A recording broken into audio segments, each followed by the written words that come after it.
Сәлем бердім баршаларыңызға, менің каналыма қош келдіңіздер. Бүгін сіздерге өте дәмді, әрі пайдалы, кереметтей қып-қызыл болып пісетін қытырлақ балықтың қуыру жолымен бөлісемін. Балықтарымызды ең алдымен іші сыртын барлығын тазалап, жақсылап жуып аламыз. Мен сазан балық қуырып жатырмын.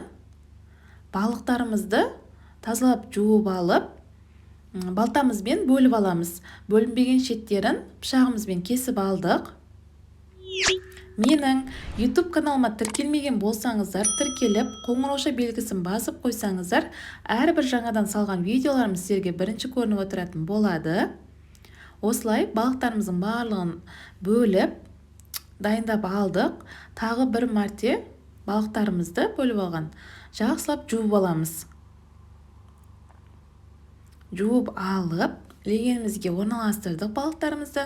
Үстіне тұз сеуіп шығамыз. Басқа да дәмдеуіштер қоссаңыздар болады. Мен тұз ғана сеуіп, холодильникке 1 сағатқа қойып алдым. Сіздерге лайфхак болсын. Осылай пакетке ұнымызды салып, балықтарымызды жақсылап араластырып алсаңыздар, балықтарымыз қып-қызыл болып қуырылып шығады. Осылай балықтарымды барлығын ұнға айналдырып дайындап аламыз. Майымызды қыздыруға қойып қоямыз. Майымды қыздыруға қойып қойдым. Дайындап алған балықтарымызды майымызға салып, екі бетін айналдыра отыра қып-қызыл болғанша қуырып аламыз. Сіздер де осылай қуырып көріңіздер, өте дәмді болып шығады. Әрі қытырлақ, хрустящий болады. Қараңыздар, қандай қып-қызыл болып тұр. Осылай балықтарымызды аламыз, екі бетін қып-қызыл болғаннан кейін. Екінші дайындап алған балықтарымызды да салып қуырып аламыз. Сіздерге осылай екінші де түрін көрсетіп жатырмын осылай қуырғанымызда. Барлығын осылай қуырып дайындап алдық.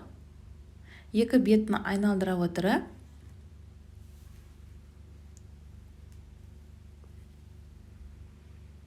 осылай балықтарымыз бәрін қуырып алдық. Осымен кереметтей балықтарымыз дайын. Үстіне пиязбен әрлеп ұсынсаңыздар, өте дәмді болып шығады. Сіздер де міндетті түрде жасап көріңіздер. Барлық жағынан көңілінен шығады. Әрі балықтарымыз өте пайдалы. Сіздермен бірге болған Таңжарқын. Ұнап жатса лайк басып комментарий қалдырыңыздар. Қош сау болыңыздар.